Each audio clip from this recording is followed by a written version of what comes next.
नमस्कार। राम राम सभी को।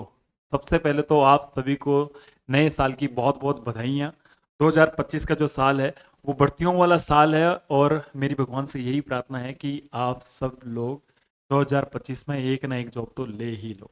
बस यही आप सभी के लिए प्रार्थना है और दिल से प्रार्थना है।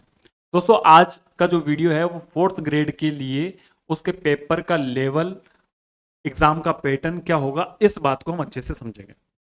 सबसे पहले मैं आपको एक बात बता देता हूँ कि किसी भी एग्जाम की तैयारी जब हम करते हैं तो तैयारी के शुरुआती दिनों में हमें कुछ चीजें समझने की होती है। जैसे सिलेबस क्या है, एग्जाम का पैटर्न क्या है, इस एग्जाम में किस लेवल के क्वेश्चन आएंगे और मुझे क्या पढ़ना है और क्या छोड़ना है। ये बहुत इंपॉर्टेंट चीजें, कुछ छोटी छोटी चीजें जो कि आपको सफलता तक लेकर जाती है, वो शुरुआत में हमें कर लेनी होती है। ठीक है, तो उसी बारे में हम इस वीडियो में चर्चा करने वाले हैं। तो एंड तक आपको इस वीडियो को देखना है। सबसे पहले मैं आपको बताता हूं कि एग्जाम पैटर्न क्या है। एग्जाम पैटर्न को समझना होता है। यहां पर हम सभी ने देख लिया है कि हिंदी के 30 क्वेश्चन आएंगे, अंग्रेजी के 15 और जीके के 50 और मैथ के कितने आएंगे, 25।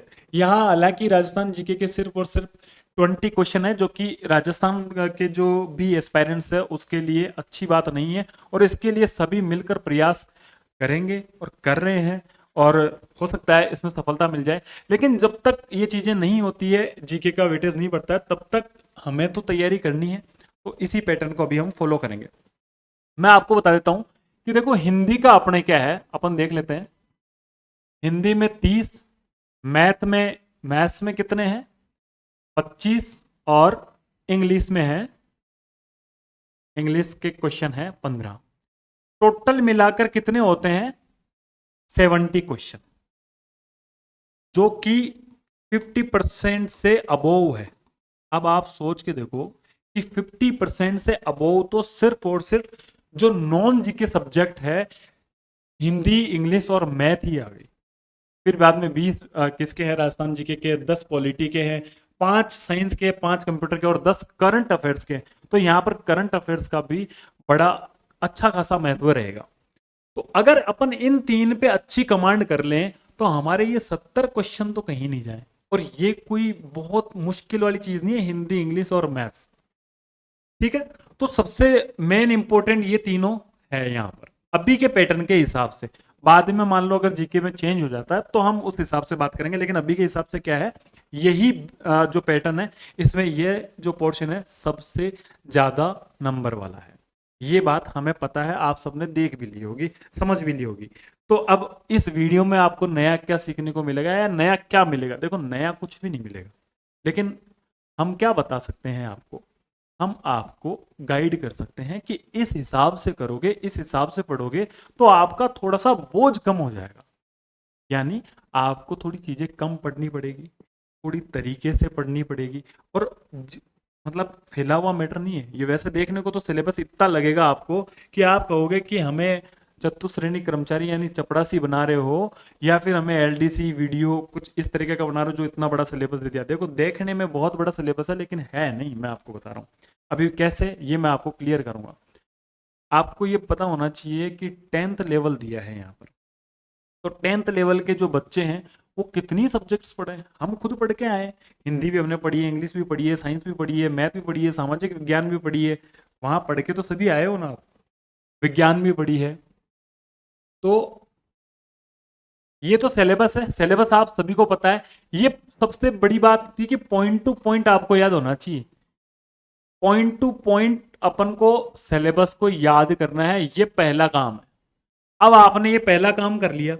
ये जो मैं वीडियो बना रहा हूँ वो मैंने जो एनालिसिस किया है इस वैकेंसी के बारे में, उसके बेसिस पे आपको बता रहा हूँ। और यही वो वैकेंसी है जो बहुत सारे बेरोजगार लग के अपने बेरोजगारी का दाग धोने वाले हैं। तो सबसे बड़ी वैकेंसी है। अब बात करते हैं कि पेपर का लेवल, है ना, कि पेपर का लेवल क्या होगा। तो मैं आपको बता दूं कि पेपर का जो लेवल है, ये 10th लेवल की भर्ती है। पेपर का जो लेवल है वो आप इजी कह सकते हैं अदर एग्जाम के कंपैरिजन में। बहुत ज्यादा हार्ड नहीं आएगा।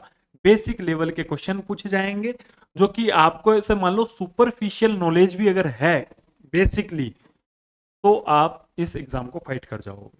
बहुत ज़्यादा डीप में जाने की ज़रूरत इस एग्जाम के लिए नहीं है। तो हम पढ़े कहाँ से?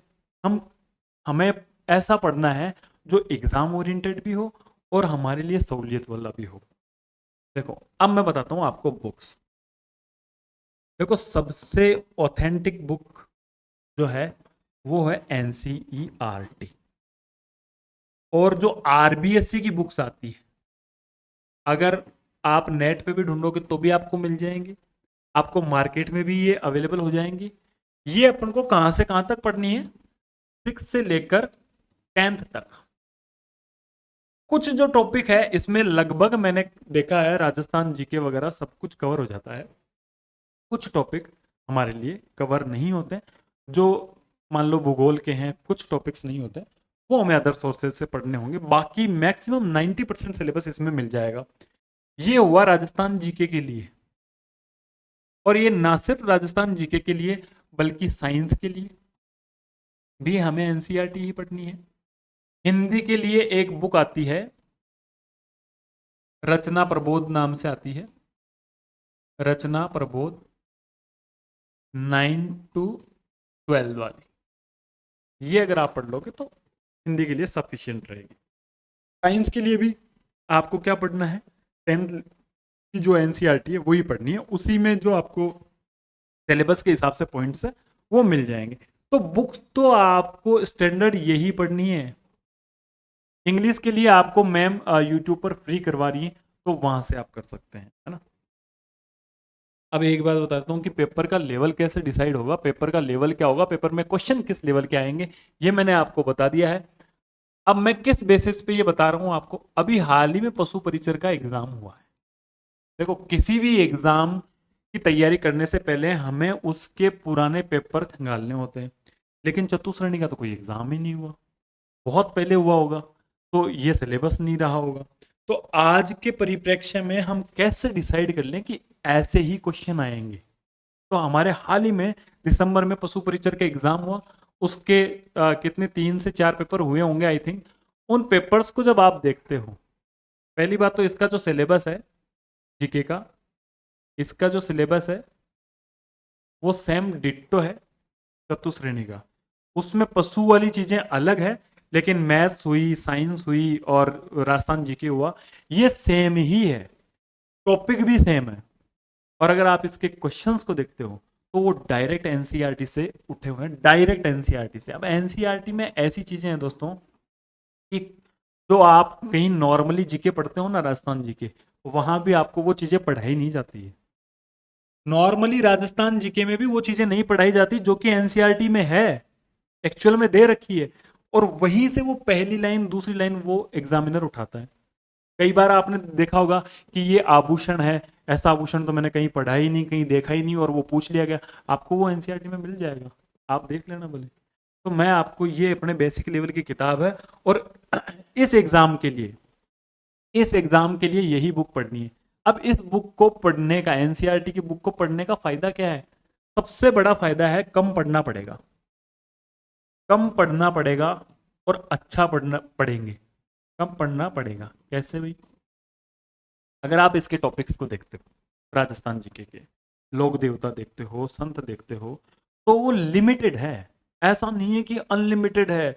बहुत ज्यादा उनके बारे में जानकारी है, और जितनी उनके बारे में जानकारी दे रखी है ना, उतनी ही हम याद रख पाते हैं, अपना दिमाग इतना ही है। ऐसा नहीं है कि हम बहुत डीप, हमने तो लक्ष्य की बुक उठा ली, हमने तो कोई और बुक उठा ली। अब वो जो बुक्स है वो आरएस के लिए है, फर्स्ट ग्रेड के लिए है, सेकंड ग्रेड के लिए है, उनका लेवल अलग है, इनका लेवल अलग है। हम उठा लेते हैं मूमल एग्जाम रिव्यू उठा लेते हैं, जो कि क्वेश्चंस है पुराने पूछे हुए हैं, उनको याद करने लग जाता है, उनको देखकर ये सोच लेते हैं कि ऐसे क्वेश्चन आएंगे, जबकि ऐसा नहीं आते हैं। हमें सिलेक्टेड पढ़ना है। अगर आप वहां फंस जाओगे ना, तो क्या होगा, ना घर के रहोगे ना घाट के, और हमें तो भाई सिलेक्शन लेना है, कैसे भी लो सिलेक्शन लेना है। तो मैंने जब एनालिसिस किया तो एनसीईआरटी से डायरेक्ट क्वेश्चन उठे हुए हैं, चाहे राजस्थान जीके के हो, चाहे साइंस के हो। लैंग्वेज भी एनसीईआरटी की ही यूज की गई है, तो आपको एनसीईआरटी ही पढ़नी पड़ेगी, ठीक है। और मेरे हिसाब से ये पढ़ना इतना सहूलियत भरा होगा कि आप 2-2 पेज के अंदर आप टॉपिक कर दोगे, तो कितना बेस्ट है हमारे लिए। हमारे लिए याद रखना कम चीजें, हम अच्छे से याद कर सकते हैं, ज्यादा चीजें हम अच्छे से याद नहीं कर सकते। तो पेपर का पैटर्न और लेवल मैंने आपको बता दिया। पशु परिचर के आप सवाल देख लेना, सिलेबस देख लेना, मैच कर लेना, सुपरफिशियल यानी ऊपरी तौर पे ही सवाल पूछे गए। ठीक है भाई, ये बात हमें समझ में आ गई। तो अब हमें बुक्स ये लेनी है, इनसे तैयारी करनी है, कहीं इधर उधर नहीं जाना कि कोई वीडियो के लिए पढ़ा रहा है हम वही पढ़ने लग जाएं, कोई किसी की मैराथन ले रहा है हम वही मैराथन लेने लग जाए। नहीं भाई, अगर पर्टिकुलर इसी एग्जाम की तैयारी कर रहे हो ना, तो इसी के हिसाब से पढ़ना। ये मैं आपको कह रहा हूँ, ये मेरा सजेशन है, ये मेरा एनालिसिस है। अगर आप मानते हैं तो मैं आपको श्योरली बताऊंगा, जब एग्जाम आपका होगा तब बताऊंगा कि भाई हाँ कैसे क्वेश्चन आए और कहाँ से आए। ठीक है, ये हमने समझ लिया। अब अब हमें और क्या समझना चाहिए? बुक्स हमने समझ ली, पैटर्न हमने समझ लिया, ज्यादा फोकस किस पे करना है ये भी हमने समझ लिया। तो अब मैं आपको बता देता हूं कि आप अगर 2 से 3 घंटे, अभी 8 महीने 9 महीने का टाइम बचा है, तो अगर 3 घंटे भी अगर आप रेगुलर निकालते हो इस एग्जाम के लिए, 3 घंटे भी निकालते हो, है ना, टाइमिंग, तो भी आपका सिलेक्शन श्योर हो जाएगा। बस देखो, टीचर्स जो है ना, टीचर्स का काम क्या है? सभी टीचर्स अच्छा ही पढ़ाते हैं, अपना बेस्ट देने की ही कोशिश करते हैं। कोई भी ये नहीं सोचता है कि मैं कम पढ़ाऊं या मतलब ऐसे ही पढ़ा दूं। सभी अपने आप से मेहनत करके आते हैं और वो यही चाहते हैं कि ज़्यादा से ज़्यादा स्टूडेंट्स का भला हो। हम भी यही चाहते हैं। टीचर्स का रोल क्या होता है एक एग्ज़ाम में? तो रोल होता है गाइडेंस का। सबसे बड़ा जो रोल है वो गाइडेंस का होता है कि आप ये पढ़ लीजिए, आपको ये छोड़ देना चाहिए, आपको ये नहीं पढ़ना चाहिए, इससे क्वेश्चंस आते हैं, इससे नहीं आते हैं। या फिर उसका रोल होता है कि एग्ज़ाम में कई बार स्टूडेंट घबराता है, एग्ज़ाम देने में उसको दिक्कत आती है, क्वेश्चन पढ़ने में दिक्कत आती है, समझने में दिक्कत आती है ना, और भी बहुत सारे नेगेटिव चीज़ें आ जाती है, तो उनसे कैसे उभरा जाए। तो इसलिए टीचर का काम मेरे हिसाब से तो गाइडेंस का ज़्यादा होता है। बाकी पढ़ना तो देखो आपको ही पड़ेगा, स्टूडेंट को ही पढ़ना पड़ेगा, है ना। एक्स्ट्रा ऑर्डिनरी चीजें भी आपको ही करनी पड़ेगी। टीचर अपना सर्वश्रेष्ठ दे सकता है, लेकिन करना आपको ही पड़ेगा। ऐसा तो कोई गारंटी नहीं ले सकता कि मैं हूं, मैं जो कराऊंगा वही आएंगे एग्जाम में, और वो लेते भी होंगे कोई गारंटी, तो मैं बता रहा हूँ वो गारंटियां सफल होती नहीं है। करना आपको ही पड़ेगा, चाहे कुछ भी करो, काम तो आपको ही करना पड़ेगा। तो 3 घंटे में मिनिमम बता रहा हूं, अगर आप भी आपसे 3 घंटे रेगुलरली कंसिस्टेंसी अगर 3 घंटे पढ़ते हो तो आप इसमें कई लोग क्या है, कई बच्चों के जैसे कमेंट्स आते हैं कि इसकी सैलरी क्या होगी, क्या नहीं होगा, काम क्या होगा, और ये चपड़ासी है, थोड़ी सी कहीं लेवल कम है। देखो, सरकारी नौकरी में मैं आपको बता देता हूँ ऐसा कुछ नहीं होता है कि इसको कमतर आंका जा सकता है, इसको तुच्छ माना जा सकता है, कुछ भी नहीं है। कुछ ऐसे ही नहीं माना जाता। आपकी आपके पास में सरकार की एक पोस्ट आ जाती है, उसके बाद में ऑटोमेटिक ही आपको सम्मानजनक तरीके से ही देखा जाएगा। ये मेरा एक्सपीरियंस है, क्योंकि मैं भी तो जॉब में हूँ, तो मुझे मालूम है, मैं भी देखता हूँ, फोर्थ ग्रेड को भी देखता हूँ। तो ऐसा नहीं है कि उनके साथ में कोई दुर्व्यवहार किया जाता है, कोई दुर्व्यवहार नहीं किया जाता है। तो कुल मिलाकर बात यह है कि प्राइवेट जो जॉब्स है उनसे कई गुना ये बेटर है। एक अगर आप आज मार्केट में कहीं जाते हो ना प्राइवेट जॉब में, तो आप देख लेना आपको 15,000 रुपये देंगे ज़्यादा से ज़्यादा। बाकी बहुत लोग तो ये हैं कि आपके सेल्फ जो क्या बोलते हैं उसको, धक्का देंगे। आप आपको इतना बड़ा धक्का देंगे कि आप तो 10,000 की काम के लायक नहीं है, प्राइवेट जॉब्स वाले। तो हमें गवर्नमेंट जॉब चाहिए, इसमें 2 साल बाद में लगभग 30,000 की ये जॉब है, 30,000। आप सोचो कि यार मैं 2 साल मतलब मैं 7-8 महीने रेगुलर 3-4 घंटे पढ़कर 30,000 की जॉब लेना चाहूँ और वो मुझे मिल सकती है इजीली, तो ये पढ़ने में बुराई क्या है?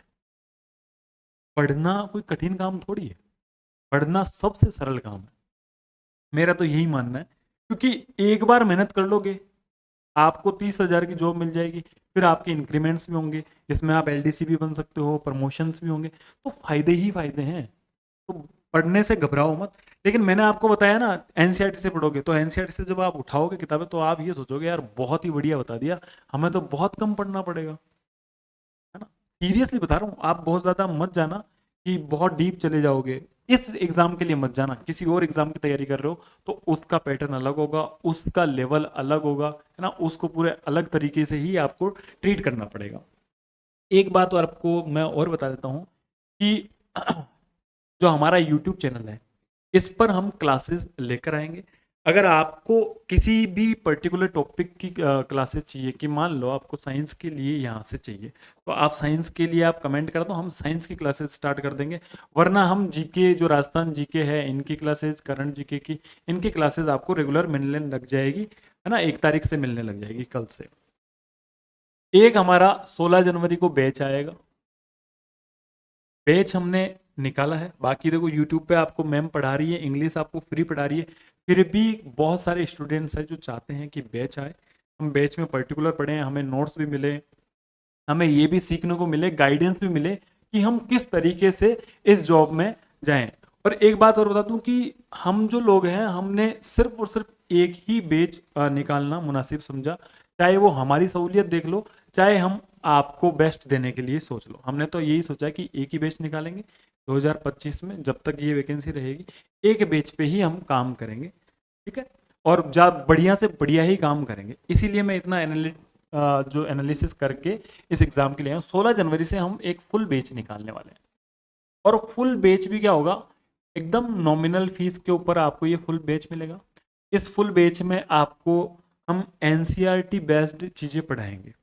देखो मैं आपको पहले ही बता देता हूँ कि हमको ऐसा नहीं है कि आपको बहुत सारी चीज़ें अलग दिखा देंगे, अट्रैक्ट करने के लिए अलग चीज़ें दिखा देंगे, नहीं, हम एनसीईआरटी बेस्ड पढ़ाएंगे और एनसीईआरटी बेस्ड ही आपको क्वेश्चंस कराएंगे। कुछ एक्स्ट्रा जो चीज़ें करनी है, जो हमें लगता है कि ये करनी ज़रूरी है, वो हम आपको करवाएंगे।